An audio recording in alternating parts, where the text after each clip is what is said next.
Olá pessoal, tudo bem? Espero que bem. Novamente, professor Pedro aqui para conversar com vocês sobre o direito empresarial. Especificamente nessa aula, vamos falar um pouco sobre a sociedade limitada. Tema importantíssimo. Esse realmente é importantíssimo. Eu sei que eu sempre tenho o costume de falar isso, mas esse realmente é importantíssimo. Beleza? Me acompanhe aqui nessa aventura, me segura em minhas mãos, né? E vamos conversar sobre esse tema e dialogar, refletir, e basicamente hoje conversar sobre a responsabilidade desta sociedade limitada, tá bom? Bom, vamos por parte, né? Vamos por parte, que é importante esse tema. Veja, a sociedade limitada é uma espécie de sociedade limitada, né? Uma espécie de sociedade brasileira. Faz parte, temos várias espécies de sociedade limitada, comandida por ações, a comum, e temos várias, a anônima, entre outras espécies de sociedade.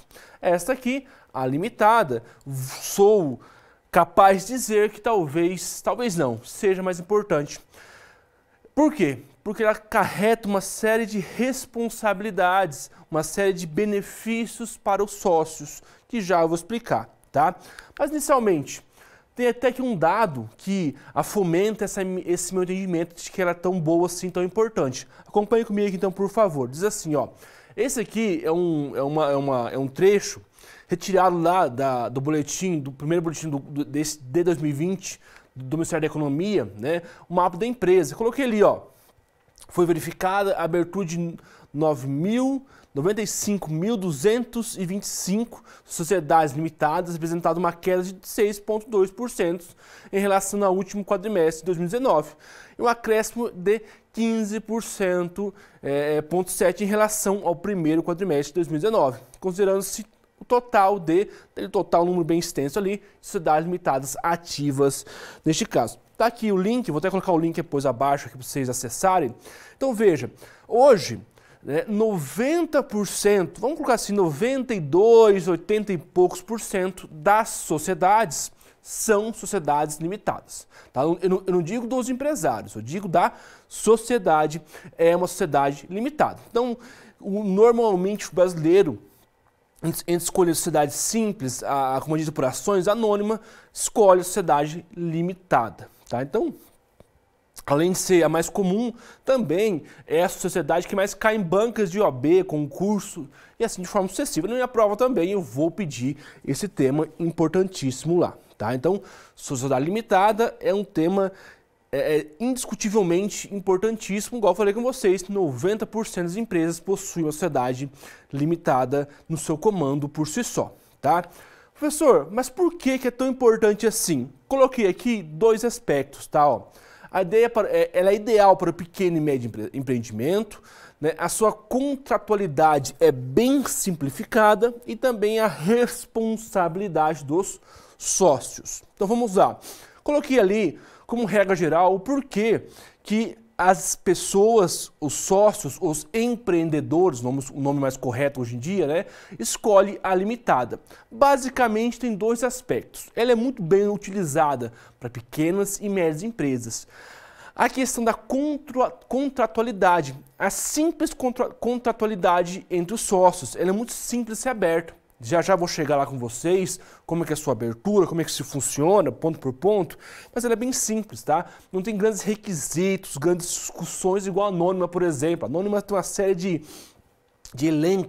pontos a serem elencados. Aqui não, aqui é mais a contratualidade entre o sócio A e o sócio B que inicia-se a empresa. É bem mais simples por si só. Também aqui é o segundo elemento que eu coloquei para vocês, mas eu acho que é o principal, é a responsabilidade. Veja, quando eu falo em sociedade limitada, a responsabilidade do sócio é uma responsabilidade, como regra geral, limitada ao patrimônio da empresa. Ou seja, o meu patrimônio particular, como regra geral, já explico para vocês isso, não responde pela dívida. Então, dessa forma, se eu tiver, por exemplo, uma dívida com a minha empresa, se eu tiver inadimplente com algum credor, por exemplo, com algum fornecedor de mercadoria na minha empresa, o meu patrimônio particular não responde pela dívida. Como o próprio nome já diz, responsabilidade limitada, uma sociedade limitada. Então, esse segundo elemento aqui, basicamente é o principal elemento que as pessoas buscam essa sociedade por si só. Já vou explicar, né? Que tem alguns, não é bem assim, né? Tem alguns requisitos, alguns elementos para conseguir essa responsabilidade limitada por si só, beleza? Então, ela é muito boa, é tudo bem, mas vamos começar a discutir. Antes de começar a conversar, eu queria trazer para vocês aqui alguns aspectos históricos, tá? Da sua criação, rapidamente aqui, tá? Alguns aspectos que fomentam a criação da sociedade limitada, tá? Quando surgiu, como surgiu, bem rapidamente, que é importante falar um pouco sobre isso, tá? Comigo aqui, então, ó, um aspecto histórico, tá? Coloquei aqui, ó, um trecho do livro, né? Ali do Melo Franco, diz assim, ó: com isso, produz um novo tipo societário que passou a conjugar a maleabilidade da sociedade de pessoas, sua administração mais personalizada, maior ênfase na autonomia de vontade, a restrição à circulação de quinhões societários e a consequente estabilidade do quadro societário, com a limitação da responsabilidade própria da sociedade anônima.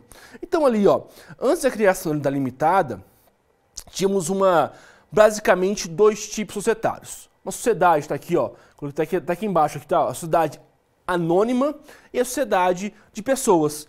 Basicamente esses dois tipos. A anônima era uma série de elementos, era bem burocrático, a gente tinha até que conseguir umas autorizações, mas não quero entrar muito sobre isso. E a de pessoas também acabavam não conseguindo a responsabilidade. E aí nosso legislador, por bem, resolveu criar essa sociedade limitada para tornar o empreendimento mais fácil, igual que aqui, ó, o próprio autor coloca, mais personalizada, maior ênfase na vontade. O próprio contrato, a relação entre os sócios já criava a sociedade, não precisaria, igual eu falei, anônima naquela época, precisaria até de autorização para abrir. A de pessoas, né, que eu coloquei aqui, que eram as mais comuns que existentes até aquela época, não tinha responsabilidade limitada. A responsabilidade do patrimônio da pessoa respondia pela dívida. Então, ficava bem burocrático e bem estável. Então, veio a limitada para tornar-se um pouco mais simples essa questão do empreendimento. Tá? Tem até aqui um outro tema do Fábio Coelho, no mesmo aspecto, ó. Sociedade limitada, anteriormente chamada sociedade por cotas de responsabilidade limitada, tem uma história pequena e pobre, né? A sua criação em relação às demais sociedades, recente e decorre da iniciativa do parlamentares para atender ao interesse de pequenos e médios empreendedores que queriam beneficiar-se da exploração da atividade econômica, da limitação de responsabilidades típicas da sociedade anônima, mas sem ter que atender às complexidades e formalidades dessas, nem se sujeitar à prévia autorização governamental neste caso. Então, igual eu coloquei ali, esse pequeno empresário, o médio empresário, começou uma necessidade dele surgir. E aí a anônima, por exemplo, ali, ó, até o Fábio também destacou aqui, essa complexidade para criar a sociedade anônima, essa autorização do governo. Imagine só, né, precisar de uma autorização do governo para ser empresário, para ter uma sociedade empresarial. Então tornou-se muito mais viável, muito mais... tentou abarcar melhor esse pequeno e médio empresário. Tá? Por isso que ela é tão importante e hoje em dia tão utilizado sobre o tema sociedades. Tá? E no Brasil, professor, quando foi criado? Acompanha comigo ali, ó. No Brasil, aspecto histórico no Brasil, tá ali, ó. No Brasil, a sociedade limitada surgiu com a edição do decreto, né, 3.708 de 1919, Lei das Limitadas. Era um pouco híbrido, né, o tema, falava um pouco da sociedade de pessoas e de capital. Né? Tinha uma crítica na época, que já vou explicar, sai o decreto e entra o Código Civil, e aí a partir do artigo 1052 até o artigo 1082, criou-se o Código Civil neste caso. Vamos lá então, pessoal. Ó. A limitada finalmente surge. Quando é que surge no Brasil? Em 1919. Esse era o decreto 3.708, ele apresentava essa questão da sociedade limitada. Criou-se a sociedade limitada. Tá? Tínhamos críticas até essa época aqui, porque ela era um pouco das dois formatos. Tinha poucos da sociedade de pessoas, né, que era a sociedade da época que existia, e tinha um pouco da sociedade de capitais. E aí tinha uma discussão, porque ela não era bem uma sociedade nova, era um pouquinho de cada coisa. Um copia daqui, um copia dali, copiava um pouco da sociedade de pessoas, no que diz respeito à responsabilidade, por exemplo, copiava um pouco da sociedade de capital. E aí tinha uma crítica muito grande. E ela era poucos artigos. Salvo engano, esse decreto ali tem 20 artigos, eu não vou lembrar agora de cabeça, mas tinha pouquíssimos artigos, acho até mais, deve ter 15 artigos, bem poucos artigos. Dá um Google ali, abre uma nova aba, né, e dá um Google ali, procure e acha ali quantos artigos tinha, mas era bem pouquinho. E aí ele sai entra o Código Civil de 2002 e apresenta a sociedade limitada no Código Civil, tá? E aí também deve ter uma crítica por estar no Código Civil, porque quando veio para o Código Civil, né, do artigo 1052 até o artigo 1087, ficou bem mais burocrática a limitada. A limitada, que era até o decreto aqui, era uma beleza. Por quê? Era poucos artigos, basicamente os advogados da época registravam o contrato social, eles eram bem aberto, era bem mais tranquilo abrir essa sociedade. Então, assim, abrir, registrar, a responsabilidade do sócio, o contrato iria elencar. Então, desta forma, pessoal, o decreto de 3.708 de 1919 era bem mais flexível, deixava bem para as partes registrar, para as partes contratar entre elas. Tanto a questão da responsabilidade entre os sócios, da cota social, ficava entre eles. E aí, o Código Civil tornou-se mais burocrático, mais travado. Agora não é mais livremente, não. Tem regras específicas no Código Civil. Por exemplo, lá, na limitada, pelo Código Civil, não pode mais prestar o serviço, não pode mais ter o capital social prestado em serviço, que já vou explicar. Perfeito? Então aqui temos duas críticas a esses dois fundamentos. Primeira crítica, a lei 3.708, que era uma junção das duas, da lei da sociedade de pessoas e de capital. E depois, uma crítica posterior, falando que o Código Civil ficou muito mais burocrático o tema. Brasil, né, nunca estamos acostumados, sempre temos que criticar, nunca está bom o suficiente. Está aqui um exemplo dessa nossa natureza por si só, tá bom? Logicamente, guardadas as suas proporções, é brincadeira, lógico, né? Vamos lá, adiante, meus amigos. Opa! Aspecto histórico no Brasil aqui.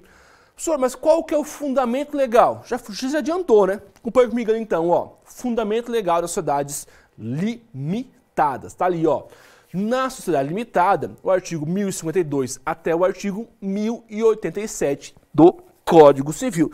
Mas não é só isso, né? Existindo omissão, eu vou aplicar as regras da sociedade simples, que está do artigo 997 até o artigo 1039 do Código Civil. Além disso, existindo previsão contratual, poderá prever uma sociedade anônima neste caso. Professor, onde está isso tudo? Lá no artigo 1053, finalzinho ali no nosso material, ó, diz assim o artigo 1053, assim, ó, a sociedade limitada rege-se nas omissões desse capítulo pelas normas da sociedade simples.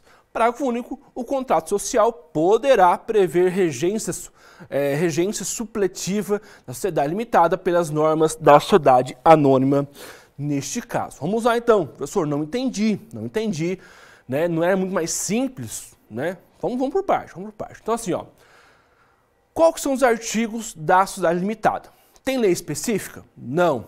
Tem lei esparsa? Não. As regras estão no artigo 1052 até o artigo 1087. Se você pegar no seu Código Civil ali hoje, vai estar ali no capítulo 4º, né? Está previsto da sociedade limitada. É um capítulo 4º lá, do artigo 1052 até o artigo 1087. Ponto. Mas se pensar bem, a vida prática, muitas vezes, esses poucos artigos aqui, do 1052 até o artigo 1087, são muitas vezes, vai ter alguma lacuna, vai ter alguma omissão. E aí, o que faz nesse caso? Opa, o legislador já pensou. Caso esses artigos não apresentem qualquer formalidade, falte alguma coisa na vida prática, aí aplica as regras da limitada. Aí aplica-se as regras da simples, que é o artigo 997 até o artigo 1039. Então, caso exista omissão, eu vou aplicar as regras da sociedade simples, tá? Do artigo 997 até o artigo 1039. Perfeito? Então, por aqui, tudo tranquilo. Aplica-se o fundamento legal da sociedade limitada, artigo 1052 até o artigo 1087. Sendo a matéria omissa ou tendo alguma lacuna, vou aplicar as regras do artigo 997 até o artigo 1039. Vou dar um exemplo para ficar mais fácil. Ó, abertura da sociedade limitada. Se você observar aqui do artigo 1052 até o artigo 1087, lá não tem nada falando. O que tem que ter no contrato, quais são o nome empresarial, não tem.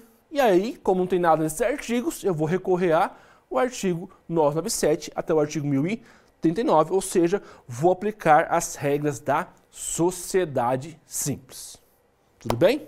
Tranquilo, né? Além disso, professor, e essa parte finalzinha aqui, parágrafo único? Posso aplicar as regras da anônima? Pode. Caso os sócios assim o queiram, caso os sócios assim desejam, eles podem aplicar as regras da sociedade anônima. Mas isso é uma previsão no contrato social. Então eu chego lá para o João, vamos lá, o professor Pedro, vou abrir uma sociedade com o João. Eu falo, ó, vamos abrir uma sociedade, vamos pegar nosso contrato social para colocar as regras do jogo, né? Colocar lá quais são as cotas sociais, o nome da empresa, para que eu possa pegar ele e registrar na junta comercial. Beleza. Neste caso aqui, vamos lá, eu pego o contrato e eu falo, não, ó, eu quero aplicar as regras da sociedade anônima. Por quê? Porque eu quero, né? A sociedade anônima, ela é bem mais burocrática, ela é bem mais requisitada, vamos falar um pouco mais para frente, mas ela é bem mais robusta. Posso fazer isso? Pode. Na prática, normalmente, as grandes empresas, quando abrem limitada, eles escolhem sociedade anônima, as regras da sociedade anônima neste caso, tá bom? Então, vou até olhar para essa câmera aqui para ficar mais direto para vocês e ficar mais fácil de vocês compreenderem, né? Consigo olhar para cá? Tá aqui? Não estou aparecendo? Esqueci, agora sim, ó. Vamos lá. Regra geral. Fundamento legal da sociedade limitada, artigo 1052 até o artigo 1087. Existindo uma omissão ou até mesmo uma lacuna nesses artigos, eu vou aplicar as regras da sociedade simples, que está estipulado nos artigos 997 até o artigo 1039. Além disso, caso as partes assim o queiram, pode, através do contrato social, optar pelas regras da sociedade anônima, caso assim as partes queiram. Se não tiver nada no contrato, vou aplicar as regras da limitada neste caso. Tranquilo? Beleza? Não vai me errar essa minha prova, hein? Ou até no concurso, quando você for fazer, prova do OAB, enfim, ou até quando você for advogar por si só, ok? Adiante, tá, pessoal? Por favor, me acompanhe aqui, ó. Vamos ter um papo aqui sobre a responsabilidade da sociedade limitada, tá? Vamos ter um papo aqui. Ó, acompanha comigo que ficou meio um pouco escuro. Acho que eu vou falar com vocês aqui, ó. Responsabilidade. Quando eu falo em responsabilidade, tem 4 possibilidades. Ou ela é uma sociedade com bens, já explico lá, é uma responsabilidade subsidiária. Se for uma limitada, né, a sociedade não tem bens, uma responsabilidade limitada, já explico. Entre os sócios que não integralizam a verba, responsabilidade solidária, e pode ter até uma responsabilidade direta. Vamos lá aqui, pessoal. Ó. O primeiro artigo do Código Civil, deixa eu pegar aqui, ó, que eu até esqueci, o artigo 1052, o primeiro artigo lá, ele trabalha a responsabilidade do sócio. Esse é o primeiro artigo. Beleza, professor. Qual que é a responsabilidade?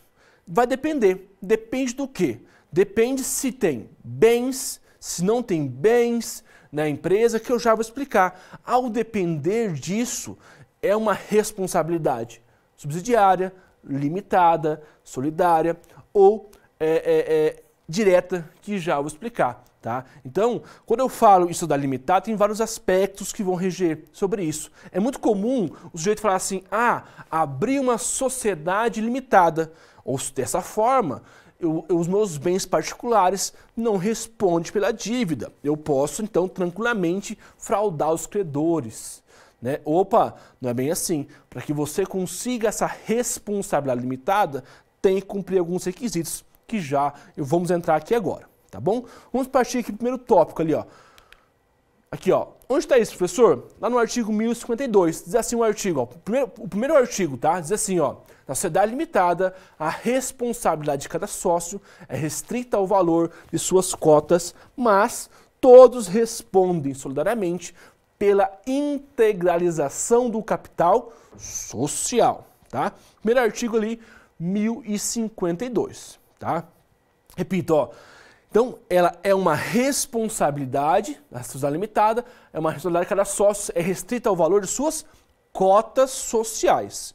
Mas todos respondem solidariamente, né, pela integralização do capital social.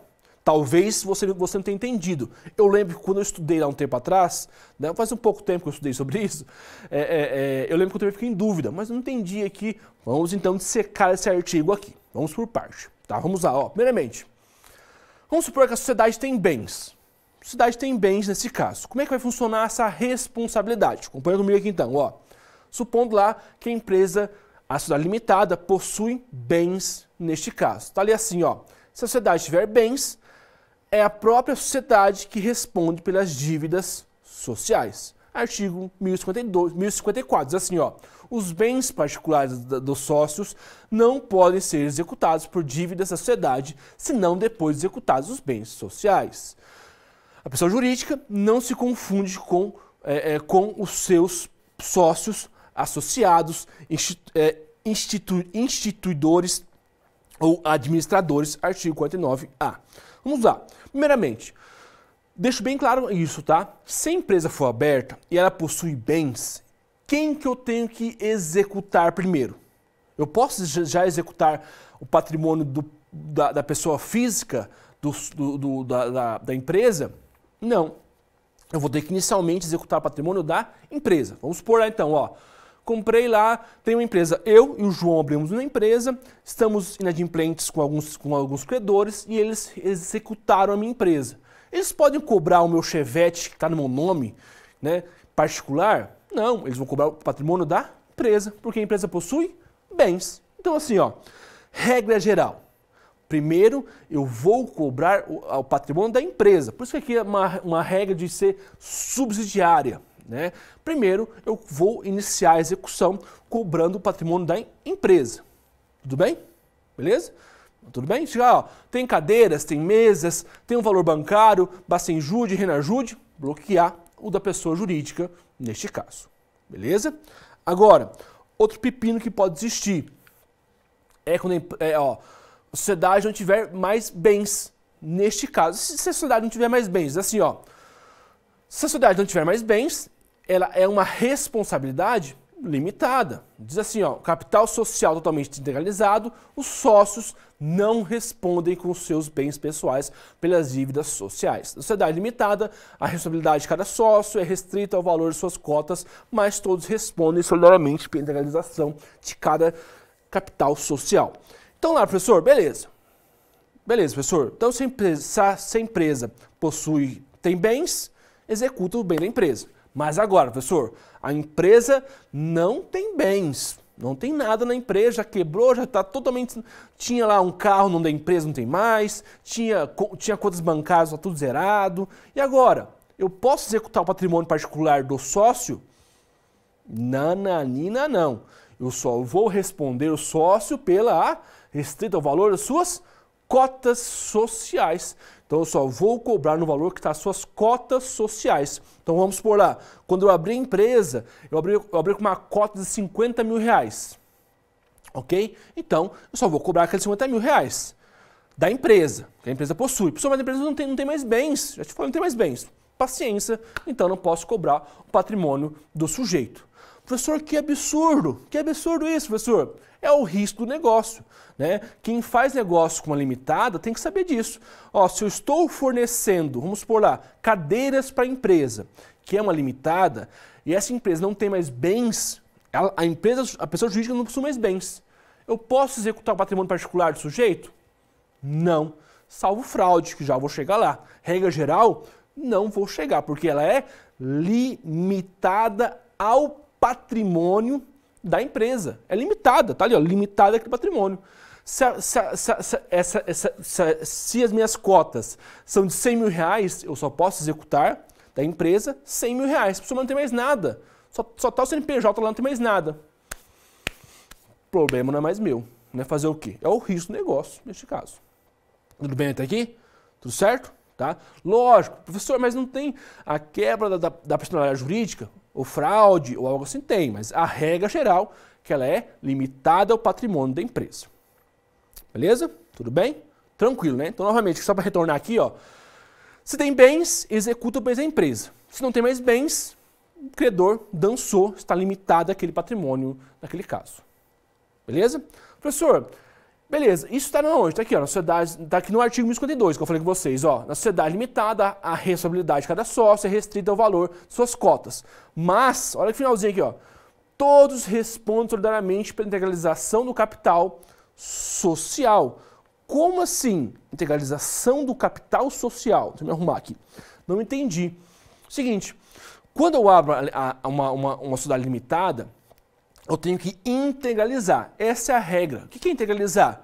Depositar o dinheiro em bens. Eu falo assim, ó, a nossa limitada, o patrimônio, para abrir uma... Vamos lá, por partes, né? Calma aí, por partes. Para abrir uma limitada, não tem um valor mínimo. O valor mínimo lá acho que é de R$1.000, é bem pouco. R$100, não vou lembrar o valor, mas é bem baixo. Praticamente não existe, né? Esse valor mínimo para abrir uma limitada. Então eu posso abrir uma limitada com R$3.000? Posso. Com 4? Posso. Com 5? Com 10? Com 5? 20? Posso. É uma opção sua. É uma opção sua integralizar a quantia. Tá? Então vamos por lá, abrir uma empresa. Eu, A, professor Pedro, com o João, B. Desculpa, o João, abriu uma empresa aqui. Abrimos a empresa nós dois. Eu vou integralizar 50 mil e ele 50 mil. Temos 100 mil integralizado. Compramos cadeiras, mesas, um carro, conta bancária. Opa, show de bola, tranquilo. Está integralizado. Ok, se estiver integralizado, as dívidas respondem só sobre os R$100.000. Neste caso, porque eu integralizei 100 mil. Tá? Essa é a segunda possibilidade aqui, ó. Entre os sócios, e se tiver a falta da integralização. E se eu for lá, por exemplo, eu falar, vou integralizar 50 mil e o João 50. Aí eu vou lá e não integralizo nada. Abri a empresa, integralizar e não integralizei nada. E aí, nesse caso, opa, aí vai ter um probleminha para o sócio neste caso, tá? Que é o caso aqui. Acompanha comigo aqui, por favor, então, ó. Entre os sócios, pela falta de integralização. Diz assim, ó, não estando integralizado, os sócios respondem com bens pessoais pela dívida. A responsabilidade aqui, ela é solidária. Finalzinho do artigo, ó. Tá aqui, ó, novamente o artigo 1052, ó. Na sociedade limitada, a responsabilidade de cada sócio é restrita ao valor de suas cotas, mas todos respondem solidariamente pela integralização do capital. Ou seja, ferrou. Ou seja, se o meu sócio não integralizar o capital, eu fico responsável pelaquela ausência de integralização neste caso. Beleza? Então, por exemplo, lá, eu falo, ó, nossa empresa vai ter 100 mil reais. Beleza? 100 mil. Eu vou lá, pego 50, eu vou lá e integralizo 50 mil. Compro bens, compro tudo lá para a empresa, na conta bancária da empresa. E o João, ele vai lá, fala que vai integralizar 50, mas faltou dinheiro e ele só integralizou 20. Faltou 30. Neste caso. Verdade? Correto? Eu integralizei 50 e ele só 20, faltou 30. E numa possível execução, eles podem, os credores, executar o patrimônio meu, particular? Sim. Eu sou solidariamente integralizado. Está aqui, ó. Mas todos respondem solidariamente pela integralização do capital social. Então, eu sou responsável também neste caso. Professor, mas que sacanagem. Você faz o que então, professor, nesse caso? Eu vou entrar com uma ação de regresso contra o João. Veja, então a falta de integralização faz com que eu responda a dívida. Lógico, eu vou responder de acordo com o restrita às minhas cotas. Ah, mas o valor é de R$1 milhão. Eu só vou cobrar os 20 mil. Né? Não vou cobrar também 1 milhão, patrimônio particular, neste caso. Tá? Tem até um exemplo aqui, ó. Tá aqui, ó. Vamos supor assim um exemplo ali, ó. Acompanha comigo ali, por favor. sócio A, B e C. Ali, ó. A subscreveu, ou seja, se comprometeu a 50. Esse integralizou, colocou, né, depositou 50. B subscreve 30, só que ele só integraliza 10. Da mesma forma. C fala que vai subscrever 20 e só integraliza, e somente integralizou 10 neste caso. E aí, professor? Então, ó, vamos por parte. Só para retomar aqui. O que é esse termo, né? Subscreve. O termo subscreve é quando é como se fosse um compromisso. Eu falo, ó, professor Pedro, eu me subscrevo no contrato que eu vou bancar 50 mil. E o A, B fala, ele subscreve, ele se compromete a depositar o valor de 30. E o C subscreve, ou seja, ele fala que vai depositar 20. Mas no final, aqui o A realmente deposita os 50, né, paga lá os 50 para a empresa, ou seja, integraliza os 50. O B fala que vai integralizar 30, mas só integraliza 10. E o C fala que vai integralizar 20, né, mas só integraliza 10. Ou seja, faltou aqui quantos? Faltou 30 a ser integralizado. Numa futura ação, vamos supor que essa empresa ficou insolvente, ficou devendo, eles podem cobrar de A? Podem. Pode cobrar de B? Podem. De C? Pode. Pessoal, mas patrimônio particular? Sim, porque todos respondem solidariamente pela ausência da integralização neste caso, tá? Então, fique atento a isso. Na prática, eu vejo muito isso, tá? A pessoa abre uma empresa, capital social lá de R$1 milhão. Colocou lá no papel. Opa, isso é lindo. Ou seja, colocou lá, subscreveu que vai depositar R$1 milhão. Mas no final, não deposita nada, não coloca nada na conta da empresa, fala que vai comprar carro, fala que vai comprar imóveis, mas não compra nada. E agora, meu nobre, faz o quê? Nesse caso, como faltou a integralização, todos os sócios respondem pela dívida. Professor, mas foi o A que não fez isso. Aqui, ó, o A fez, o A integralizou 50, ele não tem culpa de nada. Mas ele vai responsável pelos sócios, neste caso. E quem culpa tem o credor também, né? Estava lá no contrato, que seria 100 mil, e não foi. Então, todos respondem por esses R$30 mil neste caso. Beleza? E por fim aqui, ó, última responsabilidade é quando tem um abuso, que aí gera desconsideração da personalidade jurídica. Vamos até falar um pouco mais pra frente, mas é o artigo 50 do Código Civil, ó. Em caso de abuso de personalidade jurídica, caracterizado pelo desvio de finalidade ou pela confusão patrimonial, pode o juiz, a requerimento da parte ou do Ministério Público, quando lhe couber, intervir no processo, né, desconsiderando-la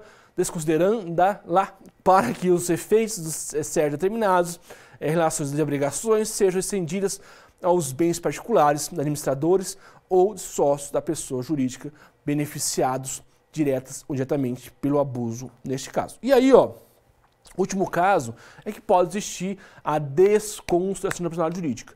Isso só vai existir se tiver um abuso, tá? Não é simplesmente assim chegar e pedir. Algumas áreas trabalhistas, área do consumidor, é facinho, né? Você vai lá e pede lá, é mais simples pedir a quebra da personalidade jurídica. Mas, como regra geral, tem que ter um abuso por parte da parte. Esconder patrimônio, né? O cara está escondendo patrimônio particular, da empresa patrimônio particular. Aí sim, é possível pedir a quebra. Mas veja, vamos estudar isso mais para frente neste caso, tá bom? Finalizamos aqui, vamos fazer então aqui um rápido resumo, tá? Especificamente sobre responsabilidade. Então, ó, regra geral, se a empresa possui bens, o credor deve executar o patrimônio da empresa, porque ela possui bens, beleza? Professor, a empresa não possui bens, a empresa deve para todo mundo. Faz o que então nesse caso? Paciência, eu tenho que cobrar o patrimônio da empresa. Eu só vou cobrar o patrimônio particular do sócio quando existir uma desconsideração da personalidade jurídica, que é o artigo 50, que vamos falar mais para frente. Agora, na sociedade limitada, os sócios respondem, a sociedade responde de acordo por suas cotas. Então, se as suas cotas é de 100 mil, ele vai responder por os 100 mil. Mas, se existiu ausência de integralização, ou seja, o sujeito não depositou a quantia, a grosso modo, não integralizou a quantia, não depositou a quantia para que seja passado para a empresa, né? Então, ele falou que integralizar 100 mil e só integralizou 30, faltou 70. Aí sim, todos os sócios respondem solidariamente pelas suas, né, por essa ausência da integralização do sócio. Perfeito? Então, dessa forma, portanto, nossa limitada, ela é restrita, ela é limitada às cotas sociais do sujeito. Salvo, o sujeito só vai responder solidariamente se existir ausência da integralização do capital social, neste caso, artigo 1054 do Código Civil. Beleza? Parece meio confuso, mas é bem simples, bem fácil de ser compreendido. Beleza? Então é isso, pessoal. Muito obrigado pela presença. Forte abraço. Até mais. Tchau, tchau. Bons estudos.